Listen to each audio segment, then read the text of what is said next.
Hey everyone, welcome back to my channel Learn and Earn. So today we are going to come up with chemical properties of metals. So the very first topic, actually in my previous video we have already discussed a few knowledge things about this first property. Metals are electropositive elements. Okay, so I actually just recalled the term, I'm going to recall the term ionization. So ionization एक ऐसा process होता है, ये एक ऐसी energy होती है जो हम मिनिमम अमाउंट ऑफ एनर्जी लगाते हैं जब भी किसी भी हमने एलिमेंट में से हमने कोई भी इलेक्ट्रॉन को रिमूव करना हो। So ionisation energy is the minimum amount of energy required to remove an electron from an outermost shell of an element or gaseous neutral element। ठीक है, ताकि हम उसे एक पॉजिटिव बना सके। अभी यहाँ पे मैंने ये डायग्राम बनाई है, ये मैंने आपको एक इलेक्ट्रॉनिक कन्फिग्रेशन बताई है, इलेक्ट्रॉन डॉट स्ट्रक्चर बताया बेसिकली Na का, सोडियम का। तो हम यहाँ पे क्या देख रहे हैं कि डबलेट कंप्लीट है, हमने किया हुआ है K L M and N। इसकी जो इलेक्ट्रॉनिक कन्फिग्रेशन होती है वो होती है, क्योंकि इसका एटॉमिक नंबर होता है 11, तो इसकी इलेक्ट्रॉनिक कन्फिग्रेशन क्या होगी 2 8 एंड 1। 2 + 8 is 10, 10 + 1 is 11, right. तो मतलब इसमें क्या अभी डिस्क्राइब हो रहा है कि इसके पास एक एक्स्ट्रा इलेक्ट्रॉन है, तो इट विल गेन और it will lose. So your answer will be that it will lose it. Why will it lose? ये लूज क्यों करेगा? वो इसलिए लूज करेगा क्योंकि उसे 7 गेन करना मुश्किल है, एक लूज करना मुश्किल उसके लिए नहीं है। ठीक है, तो वो अपनी कंफर्ट जोन में रह रहा है। वो कह रहा है कि मुझे सिर्फ एक लूज करना, मुझे 7 गेन नहीं करने, मुझे एनर्जी बहुत लगेगी, मुझे उसके अंदर टाइम बहुत लगेगा। तो वो कहता है कि मैं एक लूज करने को तैयार हूँ। ठीक है, अब हमें एक लूज करवाने में हमने तो कम एनर्जी अप्लाई की, क्योंकि वो खुद ही चाहता है कि मेरा एक इलेक्ट्रॉन जो है लूज करे। तो इसके अंदर आयनाइजेशन एनर्जी क्या हो जाएगी? सबसे ज्यादा मिनिमम हो जाएगी, क्योंकि यहाँ पे आयनाइजेशन एनर्जी का मतलब यही है कि हम कितनी कम एनर्जी लगाते हैं किसी भी आउटरमोस्ट शेल के किसी भी इलेक्ट्रॉन पे, ताकि उसे हम रिमूव कर सके और हम उस एलिमेंट को हम इलेक्ट्रोपॉजिटिव नेचर का बना सके। Now you will be thinking, आप भी सोच रहे होंगे कि Na के नीचे पॉजिटिव क्यों लिखा हुआ है, प्लस साइन क्यों लगा हुआ है? क्योंकि आपको पता है कि जो इलेक्ट्रॉन डॉट स्ट्रक्चर होता है उसके अंदर बीच में न्यूक्लियस होता है, न्यूक्लियस प्लस प्रोटॉन्स होते हैं। न्यूक्लियस प्लस प्रोटॉन्स क्या होते हैं? पॉजिटिव इन नेचर होते हैं।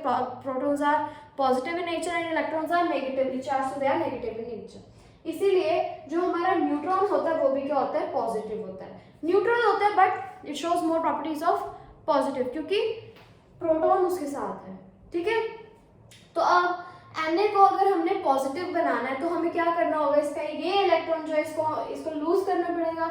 जब हमने पता है कि जब कोई भी चीज लूज करती है तो उसके ऊपर क्या आ जाता है? नेगेटिव साइन आ जाता है, राइट। कोई भी चीज लूज करती है तो उसके ऊपर पॉजिटिव साइन आ जाता है, और जब कोई भी चीज गेन करती है, अब देखो यहाँ पे इसने एक नेगेटिव इलेक्ट्रॉन को लूज किया तो इसके पास क्या चार्ज आ जाएगा? Na पॉजिटिव चार्ज आ जाएगा इसके ऊपर। अब यहीं पे मैं अगर एग्जांपल ले लूं मैग्नीशियम की, तो मैग्नीशियम की कॉन्फ़िगरेशन होती है 12।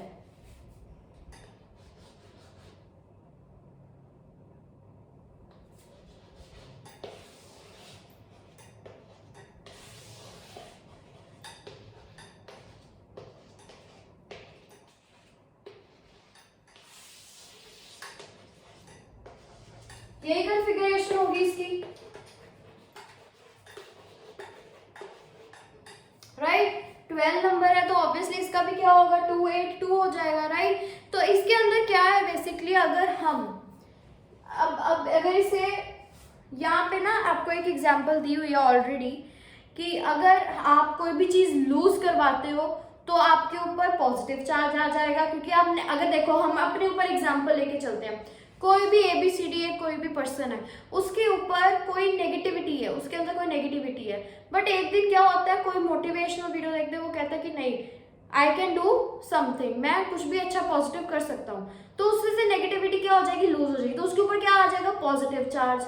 यहीं पे अगर हम ऑपोजिट साइड में अगर हम जाएं, कोई बहुत पॉजिटिव है और वो कह रहा है कि कोई भी वो नेगेटिव पर्सन के इन्फ्लुएंस में आ जाता है, तो उसका भी क्या, उसका चार्ज क्या हो जाएगा, नेगेटिव। इसका मतलब जब भी हम कोई भी एक इलेक्ट्रॉन जो होता है वो होता है नेगेटिवली चार्ज। जब हम नेगेटिव चीज को हम लूज करते हैं तो हमारे ऊपर चार्ज क्या आ जाता है, पॉजिटिव। लेकिन जब हम कोई भी पॉजिटिव चीज को गेन करते हैं, जब हम कोई भी नेगेटिव चीज को गेन करते हैं तो हमारे ऊपर क्या चार्ज आ जाता है, नेगेटिव चार्ज आ जाता है। इसका मतलब नॉन मेटल्स के ऊपर क्या होगा, नेगेटिव चार्ज होगा और वो इलेक्ट्रोनेगेटिव चार्ज्ड एलिमेंट्स होंगे, ठीक है। तो मेटल्स के अंदर अब यहाँ पे 2 है, अब ये कह रहा है कि मुझे 6 गेन करना जो है वो बहुत ज्यादा डिफिकल्ट है, मैं 2 लूज करने को रेडी हूँ। तो इसकी क्या बन जाएगा इसका, ये Mg है। अब Mg इज इक्वल टू -2 है इसके ऊपर, हम इसको एज इट इज लिख देते हैं, मैग्नीशियम है। अब हम इसकी इलेक्ट्रॉनिक कॉन्फ़िगरेशन लिखेंगे, तो अगर हमें +2 चाहिए तो हमें इसको 2 इलेक्ट्रॉन्स को हमें इसको रिमूव करना होगा ताकि ये जो है पॉजिटिव बन सके। मतलब आपको इतना याद रखना है कि जो मेटल्स होंगे वो इलेक्ट्रोपॉजिटिव एलिमेंट्स होंगे और उसके अंदर जो है इलेक्ट्रॉन्स वो लूज करेंगे, वो गेन नहीं होंगे, वो लूज करेंगे। तो मेटल्स जो है वो क्या करेंगे, लूज करेंगे। किसको लूज करेंगे, इलेक्ट्रॉन्स को। व्हाई, क्यों, ताकि वो स्टेबल कर सके, अपने डबलेट कंप्लीट कर सके, ऑक्टेट कंप्लीट कर सके, राइट। तो ये था हमारा फर्स्ट प्रॉपर्टी जिसमें हमने पढ़ा कि मेटल्स आर इलेक्ट्रोपॉजिटिव एलिमेंट्स। इसके बाद हम करेंगे इसकी रिएक्शंस। सबसे पहले इसकी रिएक्शन दी हुई है ऑक्सीजन के साथ। हम कोई भी रैंडम सी एग्जांपल ले लेते हैं, सपोज यहाँ पे दिया हुआ है। मैं आपको पहले इसकी जनरल इक्वेशन बता देती हूँ क्या होती है। जब भी हम मेटल को O2 यानी ऑक्सीजन के साथ करेंगे तो मेटल ऑक्साइड की फॉर्मेशन हो जाएगी। किसकी फॉर्मेशन होगी, मेटल ऑक्साइड की। ये भी हमने करा हुआ है केमिकल रिएक्शंस एंड इक्वेशंस और एसिड बेसिस एंड सॉल्ट्स में भी, ठीक है। तो अब यहाँ पे मैं 3-4 एग्जांपल्स ले रही हूँ। जैसे कैल्शियम मेटल है, मैं वो ले रही हूँ। जब हम इसके साथ रिएक्शन करवाएंगे तो इसका प्रोडक्ट आएगा कैल्शियम ऑक्साइड, ये आएगा इसका प्रोडक्ट। मैम यहाँ पे ये कभी भी कोई भी हम जब टीचर से पूछते हैं तो हम ये क्यूरियोसिटी से पूछते हैं कि हर वक्त हमें बैलेंस इक्वेशन करनी होती कि नहीं करनी होती, तो हमें आंसर ये मिलता है कि एवरी टाइम हमें हर वक्त बैलेंस्ड ही रखनी है, क्योंकि हमारे फर्स्ट चैप्टर में हमने बैलेंसिंग इक्वेशंस की थी। इसका मतलब है कि हमें हर पार्ट ऑफ व्यू में, हर एक पार्ट ऑफ क्वेश्चन में हमें उसकी बैलेंसिंग करनी है। तो यहाँ पे अगर कैल्शियम, अगर मैं इसकी बैलेंसिंग करूँ, रिएक्टेंट साइड, प्रोडक्ट साइड, सारे एलिमेंट्स नोट डाउन कर लो, कैल्शियम, ऑक्सीजन, उसी के सामने सेम रखने हैं, ठीक है। इनकी मैं अभी बैलेंसिंग कर रही हूँ, 1 1 2 2 सॉरी 1। तो अब अगर मैं इसको 2 से मल्टीप्लाई कर दूं तो ये क्या बन जाएगा, 2। ऑक्सीजन तो बैलेंस हो गई, कैल्शियम बैलेंस नहीं हुआ, तो हम यहाँ पे कैल्शियम के आगे भी क्या लगा देंगे, 2 लगा देंगे, तो ये बैलेंस हो जाएगी, ठीक है। Balancing is very important. आपके मार्क्स कटने के कोई चांसेस ही नहीं देने हमें, तो हमें हमेशा बैलेंसिंग करनी चाहिए। साथ ही साथ कर दोगे तो it is very better. Now एक हम 3 एग्जांपल्स करते हैं इसके, राइट। Fe प्लस ऑक्सीजन, यहाँ पे बनेगा Fe2O3 और Fe3O4, ये भी बन सकता है। देखो यहाँ पे क्या होता है, इसको आप कर सकते हो बैलेंस, लेकिन मैं आपको यहाँ पे क्या बता रही हूँ कि यहाँ पे जब हम आयरन को ऑक्सीजन के साथ रिएक्ट करवाएंगे तो एक बारी फेरस ऑक्साइड भी बन सकता है और एक बारी फेरिक ऑक्साइड भी बन सकता है, राइट। यहाँ पे आयरन 2 और आयरन 3 का हम यूज करते हैं। आयरन के आगे हमने मे भी आपके टीचर्स ने बताया हो कि अगर कोई जैसे कॉपर होता है, क्यूप्रस क्यूप्रिक होता है, क्यूप्रिक होता है 3 और क्यूप्रस होता है 2, तो मतलब जो आयरन है वो यहाँ इस रिएक्शन में डबल अपनी जो है वो रिफ्लेक्शन शो करेगा, एक तरह से डबल रिएक्शन करेगा। मतलब ये नहीं कि ये दोनों प्रोडक्ट्स इकट्ठे फॉर्म होंगे, मत नहीं, आप इन दोनों में से कोई भी प्रोडक्ट लिख सकते हो, इसलिए मैंने और यूज किया है। आप इन दोनों में से कोई भी एक प्रोडक्ट लिख सकते हैं and your answer will B right. Most appropriate ये वाला कहते हैं और ये वाला भी कहते हैं। ये वाला हम रस्टिंग में भी यूज करते हैं, .XH2O। ये वाला भी हम यूज कर सकते हैं इस क्वेश्चन के अंदर, मतलब आप दोनों में से कोई भी यूज कर सकते हैं, बोथ आर एप्रोप्रिएट। थर्ड मैं आपको एग्जांपल दे रही हूँ।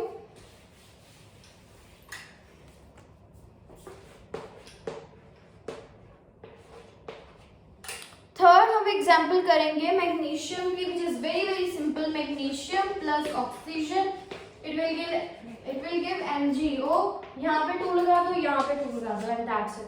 इसकी आपको भी कर देते हैं, इसकी भी कोई बात नहीं, इसका 3 कर दो। अच्छा इसके अकॉर्डिंग कर रखी है इन्होंने, और इसका 2 कर दो, तो आपकी ये वाली भी सेटिस्फाई हो रही है, ठीक है।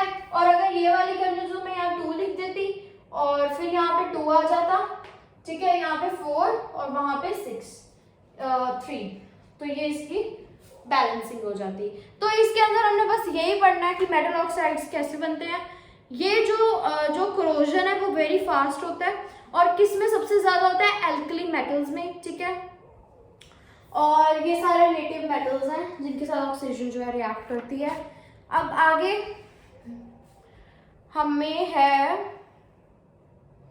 अब हम करेंगे what are the characteristics of metal oxides. Metal oxides की कैरेक्टरिस्टिक्स क्या है।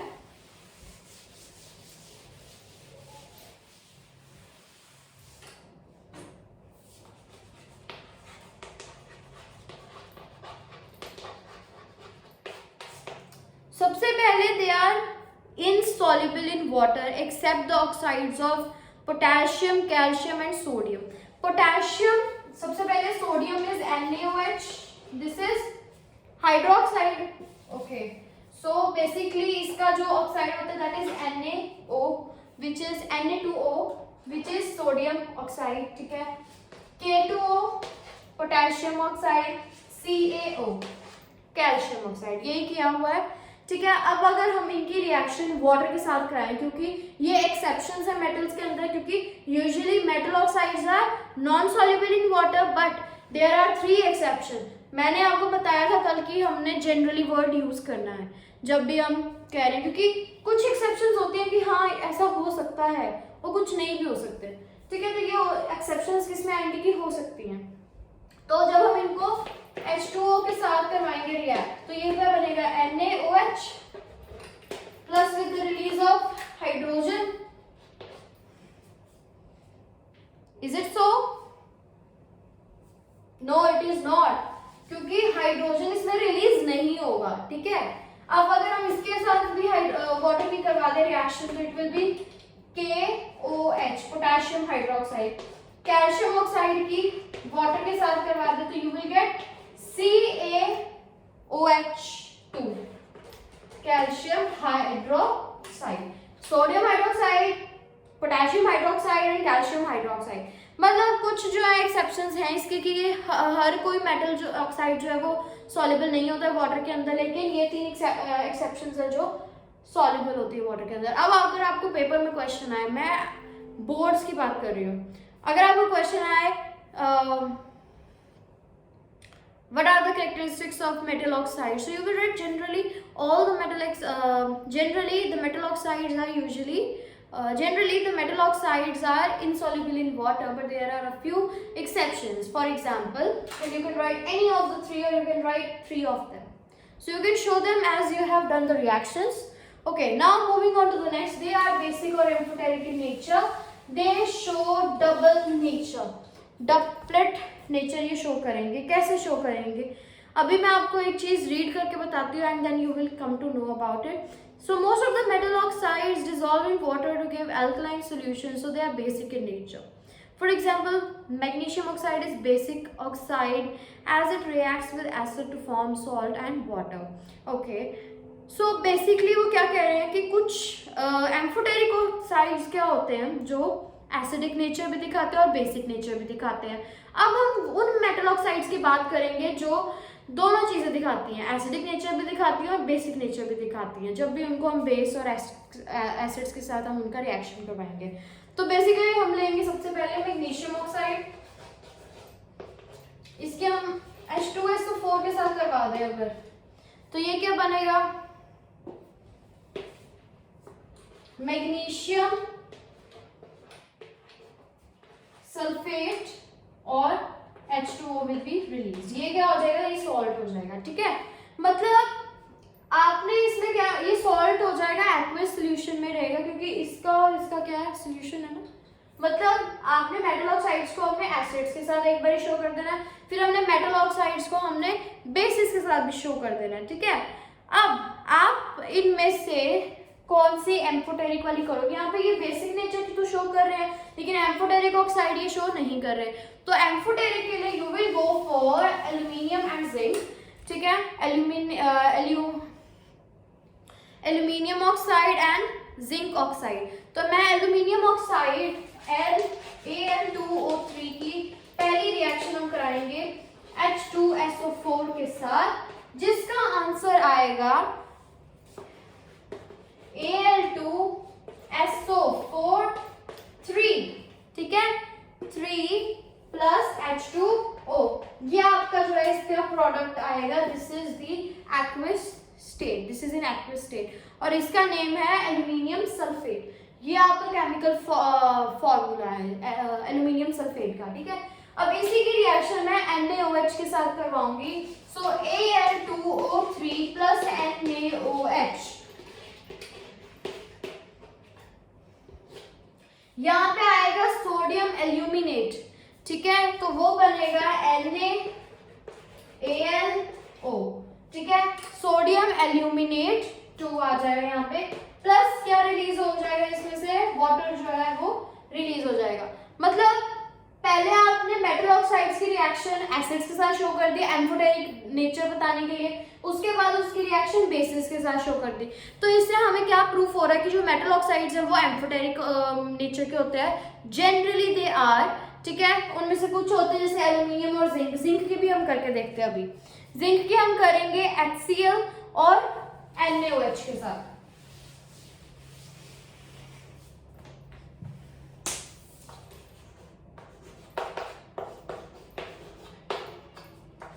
जिंक ऑक्साइड प्लस HCl, तो ऑब्वियसली यहाँ पे क्या बने, किसकी फॉर्मेशन हो जाएगी, zinc chloride plus H2 gas will be release. ठीक है, H2O सॉरी। अब जिंक ऑक्साइड की रिएक्शन आप करवा दो NaOH के साथ, तो here will be formation of sodium zincate। ठीक है, sodium zincate you will make it Na2ZnO2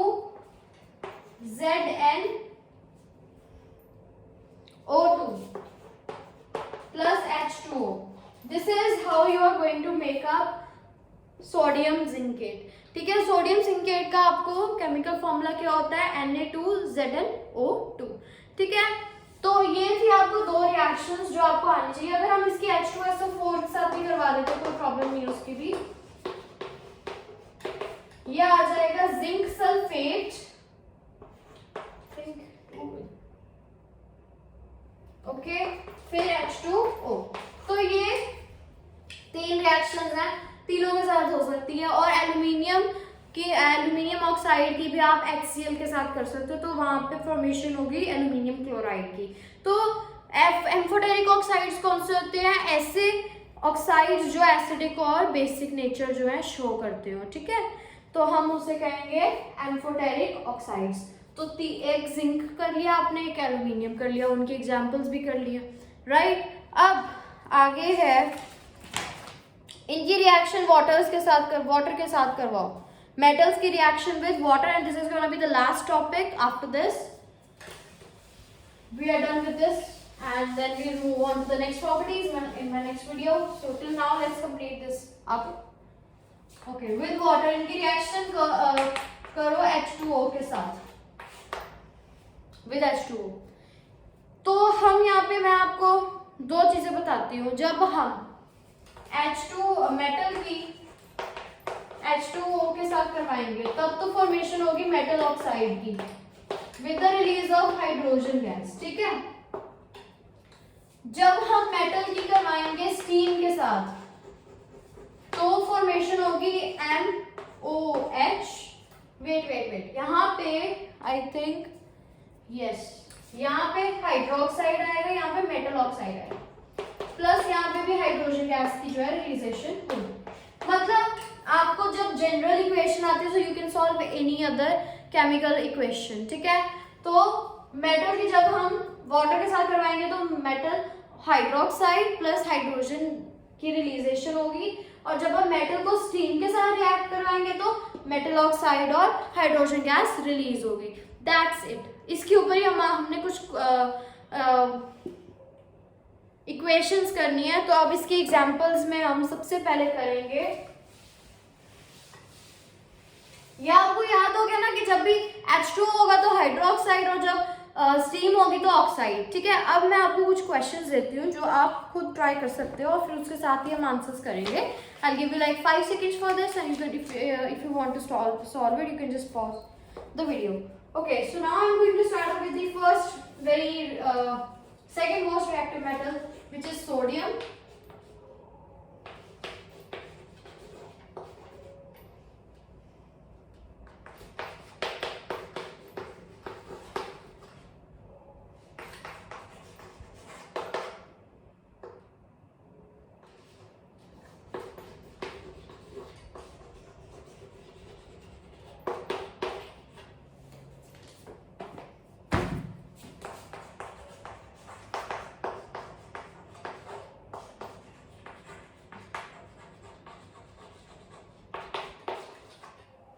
ये 4 है, और इन 4 इक्वेशंस के ऊपर वही दोनों जनरल इक्वेशंस आएंगी। तो हम स्टार्ट करेंगे। You want some time? Okay, let's count for like 5 seconds. It's about to end. Now let's start. So सबसे पहले Na और H2O हमने किया था जनरल इक्वेशन के अंदर कि जब भी हम मेटल को वाटर के साथ रिएक्ट कराएंगे तो क्या बनेगा? मेटल हाइड्रोक्साइड बनेगा, राइट। तो यहाँ पे क्या आ जाएगा? NaOH प्लस किसकी रिलीज हो जाएगी? क्या चीज रिलीज होगी? हाइड्रोजन। देन KOH बन जाएगा, फिर हाइड्रोजन रिलीज हो जाएगी, एरो। देन मैग्नीशियम, और यहाँ पे मैंने स्टीम लिखा है स्पेशल। हमेशा जब भी हम कुछ एग्जांपल्स दे रहे हैं इस चीज को प्रूव करने के लिए कि स्टीम के साथ मैग्नीशियम ऑक्साइड बनेगा और वाटर के साथ हाइड्रोक्साइड, तो हमें वहां पे नीचे मेंशन करना होगा। कुछ कहीं ऐसे एग्जांपल्स भी हम करेंगे जिसके अंदर अगर हम स्टीम मेंशन नहीं करते हैं तो हमारा आंसर पूरा ही नहीं होता है, क्योंकि वो कंडीशन लगती नहीं उसके ऊपर, ठीक है। तो इसके अंदर क्या बन जाएगा? मैग्नीशियम क्या बनेगा? Hydroxide, right. सॉरी, इसमें क्या बनेगा? Magnesium oxide, it is steam, ठीक है। और फिर क्या रिलीज हो जाएगी? इसमें हाइड्रोजन रिलीज हो जाएगी। जब हम मैग्नीशियम, एक सेकेंड, मैं आपको एक बताया था ना कि एक एक्सेप्शन भी होती है, वो हम इसके बाद करते हैं, उसे भी कंटिन्यू करते हैं। ये मैग्नीशियम हाइड्रोक्साइड बन जाएगा और उसके अंदर हाइड्रोजन रिलीज हो जाएगी, दैट्स इट। ये हमारा था with H2O in different modes, steam and normal water. यहाँ पे आप हॉट वाटर, ये जरूरी नहीं है मेंशन करना हॉट वाटर, कोल्ड वाटर, क्योंकि कई बुक्स रेकमेंड करती है हॉट वाटर, कई करती हैं कोल्ड वाटर। हमें बस इतना याद रखना है कि जब भी हम लीस्ट रिएक्टिव या मिड रिएक्टिव की बात करेंगे तो हम उनके साथ हॉट वाटर या मॉडरेट वाटर हम यूज कर सकते हैं, लेकिन जो हाईली रिएक्टिव होंगे उनके साथ हम हॉट वाटर यूज नहीं कर सकते। वो भी आपको रीजन पता होना चाहिए क्यों, क्योंकि जितने वो रिएक्टिव हैं they will act vigorously with water, and if they act vigorously with normal water then how will they act with hot water? They will act very very vigorously. वहां पे तो कोई भी बर्निंग्स हो सकती है वहां पे, ठीक है। ओके, तो जैसे अब एक एग्जाम्पल लास्ट करते हैं और उसके बाद we will end up this session, ठीक है। तो उसकी last example is Fe, iron plus H2O, and ये है हमारे पास steam. Can you guess the answer? ये स्टीम में है तो मैग्नीशियम क्या बनेगा? आयरन ऑक्साइड बनना चाहिए, बट यहाँ पे आयरन ऑक्साइड की फॉर्मेशन नहीं होगी। यहाँ पे क्या हो जाएगा? मैग्नेटाइट बनेगा, ठीक है। ये क्या होता है? मैग्नेटाइट होता है और इसके साथ हाइड्रोजन रिलीजेशन होती है उसमें। ये मैग्नेटाइट होता है, या फिर आप इसे फेरस ऑक्साइड भी कह सकते हो, फेरिक ऑक्साइड भी कह सकते हो आप इसे, ठीक है, तो ये वाली जो एक इक्वेशन है ये आपको याद होनी चाहिए, और जब भी हम एग्जाम्पल के तौर पे जाएं तो हमें ये याद रखना है कि कौन सी एग्जाम्पल ज्यादा अच्छी लगेगी। अब अगर मैं कहूँ मैग्नीशियम H2O स्टीम के साथ शो करनी हो, Fe शो करनी हो, तो आप किसको रेकमेंड करोगे? ऑब्वियसली इजी वाले को, लेकिन जो वैलिडेटर है, जो इन्विजिलेटर है, वो इस चीज को भी रेकमेंड कर सकता है। they want to know how much knowledge you have, ठीक है। So with this last example we are about to end this session. So it was a really great session, and I hope I'll meet you in the next class, and we'll continue with reaction with dilute acids. Then we are going to work up with strong alkalis. Okay, thank you, and like, share and subscribe my channel. Learn and earn.